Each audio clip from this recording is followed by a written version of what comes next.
Legenda Ular Kepala Tujuh. Cerita rakyat dari Provinsi Bengkulu.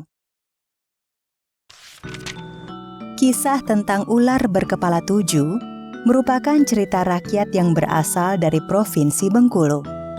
Cerita rakyat ini masih sangat populer bagi masyarakat Bengkulu hingga sekarang. Ketika itu, terdapat sebuah kerajaan yang dipimpin oleh seorang raja dan permaisurinya. Sang raja dan permaisurinya memiliki 8 orang putra. Putra pertama bernama Gajah Meram, sedangkan putra bungsu bernama Gajah Merik. Suatu hari, sang raja dan permaisurinya mengadakan perhelatan pesta pernikahan putra pertama mereka dengan seorang putri dari kerajaan tetangga. Di hari ketujuh, sesuai dengan adat yang berlaku, sepasang pengantin baru itu melakukan upacara berendam di sebuah danau. Tanpa disadari oleh Gajah Meram dan istrinya, dari kejauhan ada sosok yang sedang mengawasi mereka. Tiba-tiba saja muncul sosok menyeramkan di dekat Gajah Meram dan istrinya. Mereka terkejut melihat ada seekor ular raksasa dan memiliki 7 kepala berada di dekat mereka. Siapa kamu? Dasar anak raja, tidak pernah punya kesama. Aku ini tentu saja ular. Apa kamu juga tidak pernah sekolah? Kenapa kamu ada di sini? Kenapa aku ada di sini? Tentu saja, aku akan memakan kalian berdua. Tapi tidak sekarang. 7 hari lagi, aku akan memakan kalian. Ular berkepala 7 itu pun berhasil membawa kabur putra mahkota beserta istrinya. Para prajurit pengawal yang melihat ular berkepala 7 membawa Gajah Meram dan istrinya mencoba menghentikannya. Sepertinya ular berkepala 7 itu bukan tandingan para prajurit pengawal. Para prajurit pengawal itu pun melaporkan penculikan Gajah Meram dan istrinya kepada raja. Raja yang tidak mengira kejadian itu sungguh terkejut. Hari itu juga, sang raja segera memanggil anak-anaknya dan semua perwira tinggi kerajaan. Mereka berkumpul untuk mencari cara menyelamatkan Gajah Meram dan istrinya dari tangan ular raksasa. Ular berkepala 7 itu aku kira hanya dongeng. Informasi dari para prajurit pengawal, kita punya waktu 7 hari. Semua yang hadir terdiam. Mereka belum menemukan cara menghadapi ular raksasa berkepala 7 itu. Ayahanda, mohon diperkenankan. Ananda akan berangkat menghadapi ular itu dan menyelamatkan Kakanda Gajah Meram beserta istrinya. Semua yang hadir terkejut dengan Gajah Merik. Mereka sangat heran bagaimana Gajah Merik akan menghadapi ular raksasa itu. Gajah Merik, bagaimana caramu menghadapi ular itu? Ampun Ayahanda, Ananda juga belum tahu caranya. Tetapi Ananda punya kemampuan menyelam. Pertama-tama, Ananda akan menyelam ke dalam danau dan mencari sarang ular itu. Terlebih dahulu, Ananda akan menyelamatkan Kakanda Gajah Meram dan istrinya. Baiklah, ayah izinkan kamu menyelamatkan kakakmu dan istrinya. Tapi berhati-hatilah, jangan sampai kamu juga ikut menjadi korban. Gajah Merik segera berangkat mencari sarang ular berkepala 7 itu. Dengan sebuah sampan, Gajah Merik pergi ke tengah danau. Setelah sampai di tengah-tengah danau, Gajah Merik pun melompat dan menyelam ke dalam danau. Semakin dalam Gajah Merik menyelam, hingga akhirnya dia melihat sebuah gua di dasar danau. Tanpa pikir panjang, Gajah Merik memasuki mulut gua itu. Sungguh aneh, mulut gua itu mengarah ke atas. Akhirnya, Gajah Merik sampai di permukaan air di dalam gua. Ternyata, di dalam gua itu ada bagian gua yang tidak terendam air. Gajah Merik segera melihat ada sebuah cahaya api unggun. Dengan pelan, tanpa menimbulkan suara, Gajah Merik mendekati sumber cahaya tersebut. Gajah Merik pun melihat ular raksasa berkepala 7 itu. Gajah Merik memperhatikan ruangan yang diterangi api unggun tersebut. Dia pun melihat Gajah Meram dan istrinya berada di dalam sebuah kerangkeng besi. Kakanda, Gajah Merik, bagaimana kamu bisa sampai ke sini? tidak ada waktu untuk menjelaskan.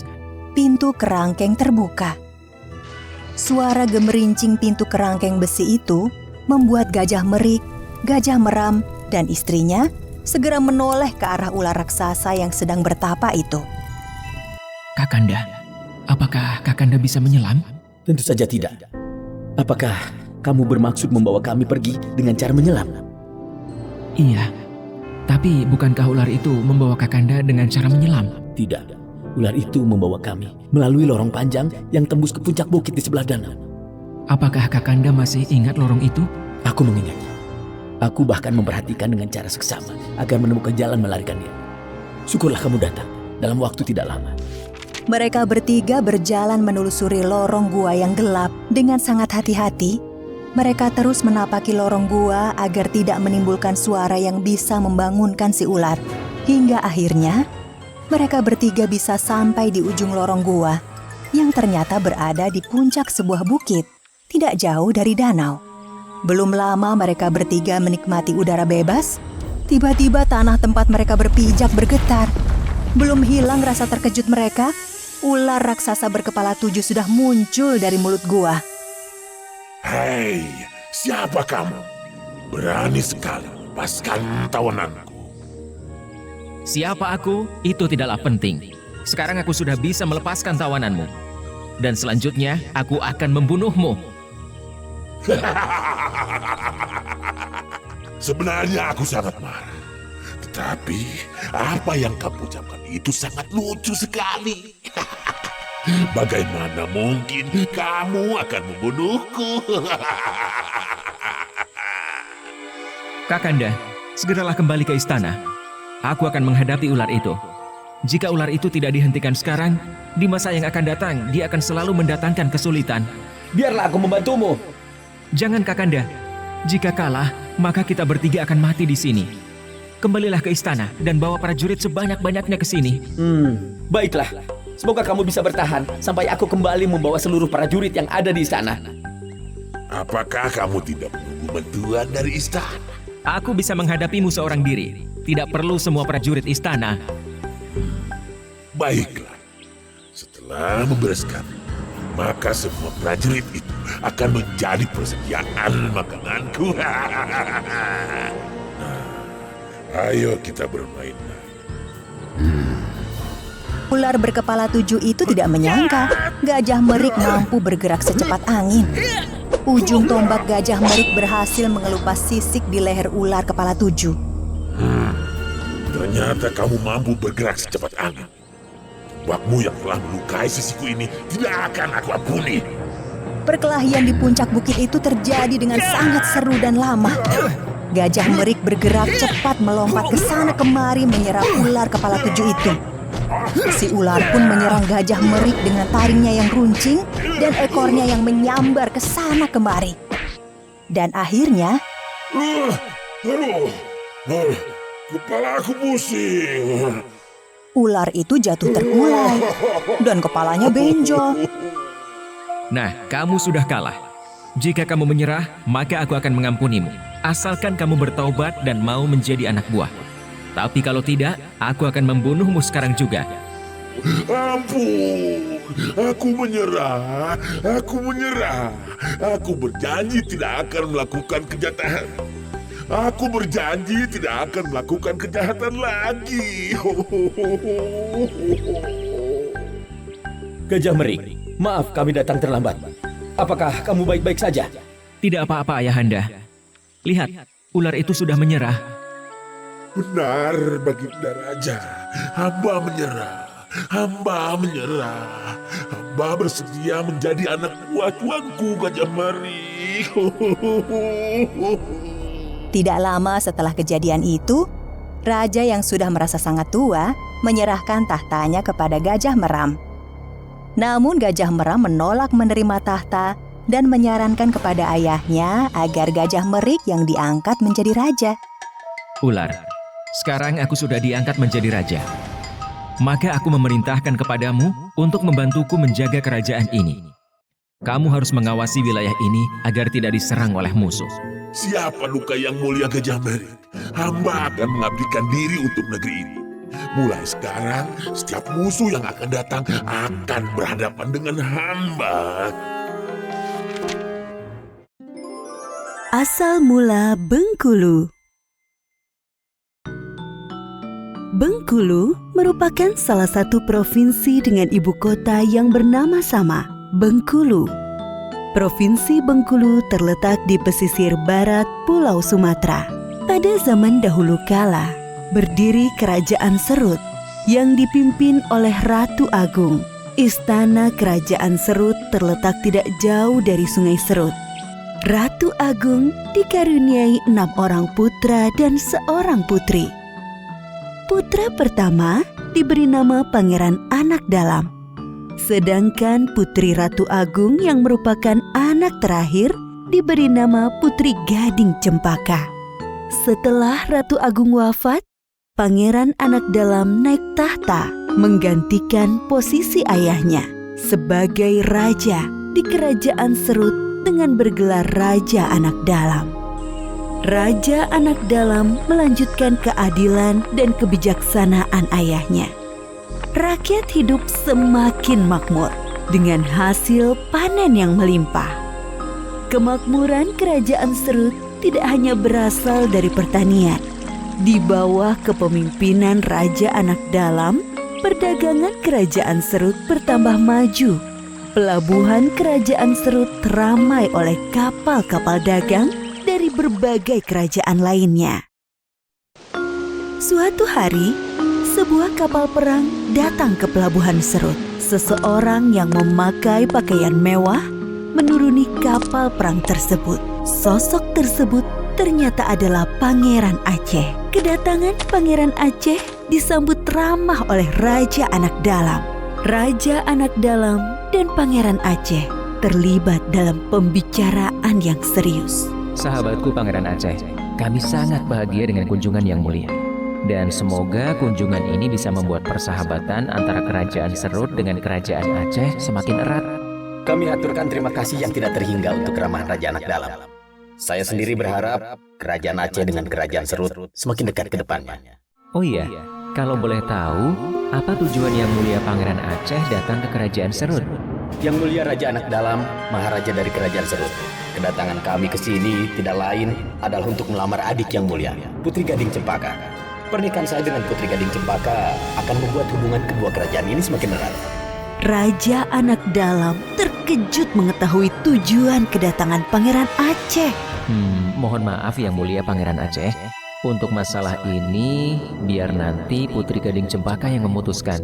Dan saya akan bertanya kepadanya terlebih dahulu. Wahai adikku Putri Gading Cempaka, Pangeran Aceh telah datang ke Kerajaan Serut. Dan kedatangannya adalah untuk meminahmu sebagai istrinya. Kira-kira bagaimana jawabanmu? Adinda masih kecil Kakanda, belum berani menikah. Mengetahui lamarannya ditolak, Pangeran Aceh sangat tersinggung. Dia akan segera mengirim pasukan untuk menyerang Kerajaan Serut. Hanya berselang beberapa bulan kemudian, datanglah kapal-kapal perang menuju Kerajaan Serut untuk mencapai istana Kerajaan Serut. Kapal-kapal perang tersebut harus melewati sungai besar yang bernama Sungai Serut.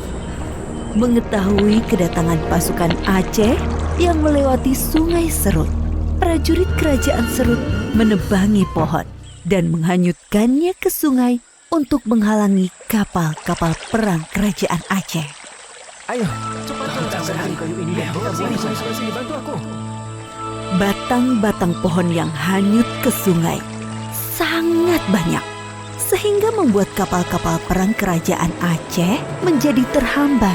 Kapal-kapal perang Aceh bersusah payah melewati sungai yang sudah penuh dengan batang-batang pohon. Empang dahulu. Jangan sampai mereka menginjakkan kaki ke tanah air kita. Empang Kahulu memiliki arti hadang mereka. Setelah bersusah payah melewati sungai yang sudah penuh dengan batang-batang pohon, akhirnya kapal-kapal perang Aceh berhasil mendarat di sebuah kaki bukit. Belum lama mendarat, kapal-kapal perang Aceh dihujani oleh anak panah dari pasukan kerajaan Serut. Pasukan Aceh turun dari kapal dengan menggunakan tameng sebagai pelindung dari hujan anak panah. Akhirnya pertempuran sangat sengit, tidak bisa dielakkan. Korban berjatuhan dari kedua belah pihak. Tidak bisa diketahui pihak mana yang akan menang atau kalah. Pertempuran berlangsung selama berbulan-bulan. Raja Anak Dalam merasa sedih melihat korban yang berjatuhan, terutama dari prajuritnya sendiri. Tidak tahan melihat perang yang tidak kunjung berakhir. Raja Anak Dalam beserta para pengikutnya pergi ke Gunung Bungkuk. Mereka tinggal di situ hingga perang berakhir.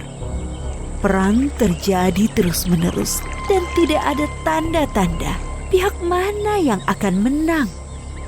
Akhirnya, kedua belah pihak berdamai dan prajurit Aceh kembali ke kerajaan mereka.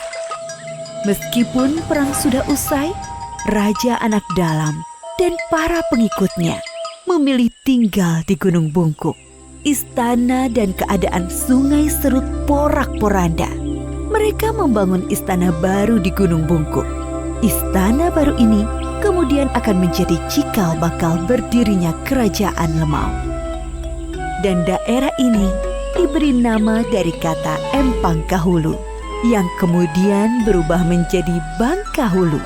Dan lama-kelamaan istilah tersebut menjadi Bengkulu.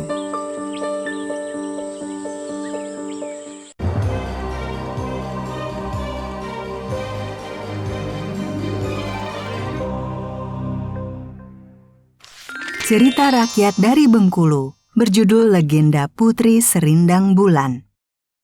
Alkisah pada zaman dahulu, di Bengkulu terdapat sebuah kerajaan yang dipimpin oleh Raja Mawang di Lebong. Raja Mawang mempunyai 6 orang putra dan seorang putri yang cantik jelita. Mereka bernama Ki Gete, Ki Karangnio, Ki Ain, Ki Jenain, Ki Giting, Ki Tago, dan Putri Serindang Bulan. Saat itu, Raja Mawang sudah berusia senja sehingga tidak maksimal lagi dalam memimpin kerajaan. Akhirnya ia menunjuk Ki Karangnio untuk menggantikan posisinya. Ia mendapat gelar Sultan Abdullah. Ayah percayakan kepemimpinan negeri ini dikelola olehmu. Jagalah baik-baik. Jadilah pemimpin yang adil dan bijaksana. Ketika Ki Karangnio menjadi raja, tak lama Raja Mawang pun menghembuskan nafas terakhirnya. Semua anak dan rakyat negeri itu diselimuti tangis haru. Ternyata setelah Raja Mawang meninggal dunia, Putri Serindang Bulan terkena sebuah penyakit kusta yang muncul ketika ada raja yang melamarnya. Aneh sekali, penyakit apa ini? Aku lelah sendiri. Padahal aku sudah ingin menikah, tapi setiap ada yang ingin melamarku, aku menjadi sakit. Penyakit itu akan hilang ketika pertunangan dibatalkan. Dan penyakit itu tidak hanya sekali terjadi, bahkan sudah sampai 9 kali. Sehingga penyakit yang diderita oleh sang putri menjadi aib keluarga istana. Apa yang harus kita lakukan? Jika hal ini terus terjadi, nama baik keluarga kita semakin jelek di mata raja lainnya. Bagaimana jika kita asingkan Putri Serindang Bulan di tempat yang jauh dari kerajaan dan keramaian? Adakah yang setuju dengan usulan Ki Karangnio? Tidak ada seorang pun yang menjawab. Ki Tago menyahutnya. Jika diasingkan, ia masih punya jejak. Bagaimana jika sebaiknya putri kita bunuh saja? Tidak akan ada orang yang tahu. Tidak akan ada aib lagi.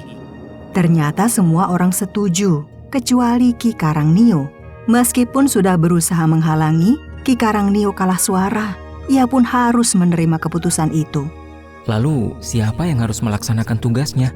Sebagai seorang pemimpin, kaulah yang harus melakukan. Kau harus membawa pulang setabung darah Putri Serindang Bilu.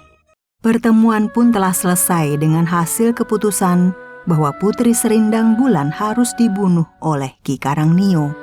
Dengan berat hati, Ki Karangnio menemui Putri Serindang Bulan dan menceritakan semuanya dengan jujur. Ya Tuhan, lindungilah hamba-Mu yang lemah ini. Hanya engkaulah kebaikan yang aku miliki. Maafkan aku, Dik. Aku tidak bisa menghadapi mereka. Aku terpaksa. Pada hari yang telah ditentukan, Ki Karangnio pun bersiap membawa Putri Serindang Bulan ke sebuah hutan. Sebelumnya, sang putri mengajukan satu permintaan. Sebelum kakak melakukan itu, bolehkah adik membawa bakwa dan ayam hirik peliharaanku? Untuk apa, adikku? Jika adik telah mati, kuburkan bakwa dan ayam hirik ini bersama jasad adik, karena hanya inilah yang adik miliki selain kakak. Putri Serindang Bulan pun berpamitan dengan kakak-kakaknya. Kemudian Putri Serindang Bulan dan Ki Karangnio berangkat ke hutan. Di sepanjang perjalanan, mereka tidak saling menyapa dan hati sang putri sangat sedih.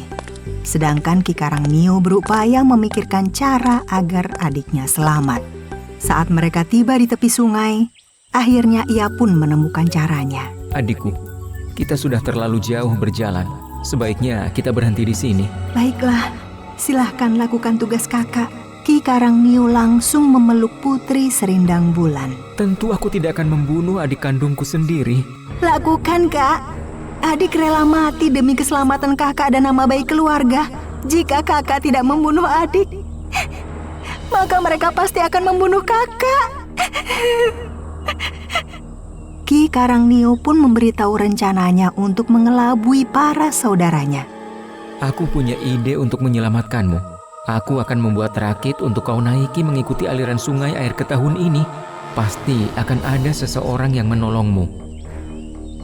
Tapi, bukankah kakak harus membawa setabung darah adik untuk menjadi bukti ke mereka? Benar, jika kau tidak keberatan, aku hanya akan menyayat tanganmu saja untuk mengambil sedikit darahmu dan mencampurkannya dengan darah binatang buruanku nanti. Ide bagus, Kak. Silahkan. Kakak boleh menyembelih ayam hirikku. Dengan berat hati, Ki Karangnio menyayat tangan putri. Kemudian ia mencampurkan darah sang putri dengan ayam hirik yang sudah dibunuh sebelumnya. Dan tabung itu pun terisi penuh darah. Ki Karangnio akhirnya selesai membuat rakit. Ia meminta Serindang Bulan untuk naik ke atasnya. Pergilah adikku, carilah tempat amanmu. Tuhan akan melindungimu. Terima kasih, Kak. Semoga kita dapat bertemu kembali. Ki Karangnio pun tidak bisa membendung air matanya. Ia sebenarnya tidak tega melihat adik perempuannya terpaksa menaiki rakit dan terbawa aliran sungai. Adikku. Setelah Putri Serindang Bulan hilang dari pandangannya, Ki Karangnio kembali ke istana untuk melapor kepada kakak-kakaknya dengan membawa tabung yang berisi darah. Sementara itu, setelah berhari-hari hanyut di sungai, Putri Serindang Bulan akhirnya terdampar di Pulau Pagai, tepat di muara air Ketahun. Berkat pertolongan Tuhan, sang putri ditemukan oleh Raja Indrapura yang sedang berburu di pulau itu. Sang putri pun menceritakan semua peristiwa yang dialaminya hingga membawa ia berada di tempat itu. Sang raja terharu. Akhirnya ia mengajak sang putri untuk ke istananya di negeri Setio Barat. Kalau begitu, ayo ikut aku ke istana. Terima kasih sudah menolongku, Baginda Raja. Berkat kesaktian Raja Indrapura, penyakit kusta yang dimiliki Putri Serindang Bulan pun tidak pernah kambuh lagi. Tak lama, terdengar kabar bahwa Raja Indrapura akan menikah dengan Putri Serindang Bulan. Dan berita itu menyebar ke telinga kakak Putri Serindang Bulan. Apa? Raja Indrapura akan menikah dengan Putri Serindang Bulan? Berarti ia masih hidup. Ki Gete dan keempat saudara lainnya sangat marah kepada Ki Karangnio karena mengelabui mereka. Tetapi mereka pun tidak berani untuk membunuh Putri Serindang Bulan. Akhirnya mereka datang ke pernikahan Putri Serindang Bulan dan Raja Indrapura di negeri Setio Barat. Ki Karangnio membawa perselen, yaitu sebuah emas sebagai uang jujur Putri Serindang Bulan.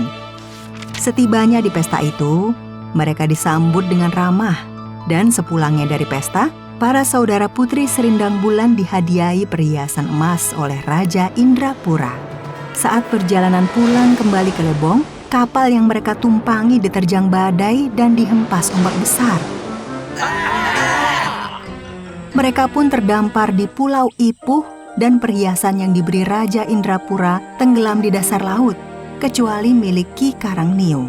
Rupanya kelima saudaranya iri hati kepada Ki Karangnio dan mereka berencana untuk membunuhnya. Mengetahui niat jahat dari para saudaranya, Ki Karangnio menyampaikan kata-kata bijak kepada mereka. Hartoku harto udi, harto udi hartoku. Barang udi cigai, uku maglet igai. Yang artinya, hartaku harta kalian, harta kalian adalah hartaku. Barang kalian hilang, aku memberinya.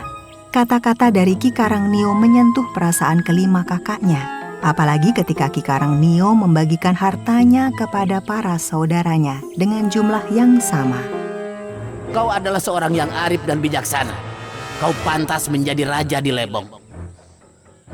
Ki Karangnio pun berpamitan kembali ke Lebong, dan saudara kakaknya berkata, Wo ite sao kame cigai bele.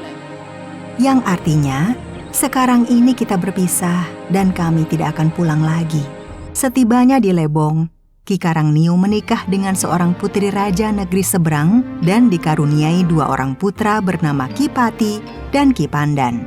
Ki Karangnio memerintah dengan arif dan bijaksana. Ketika usianya sudah tua, Ki Karangnio meminta Putri Serindang Bulan agar kembali ke Lebong dan memilih salah satu putranya untuk menggantikannya sebagai raja. Ki Pandan saja, ia lebih pantas menggantikanmu, Kak. Akhirnya, Lebong dipimpin oleh Ki Pandan dan Ki Pati mendirikan biku di Somelako.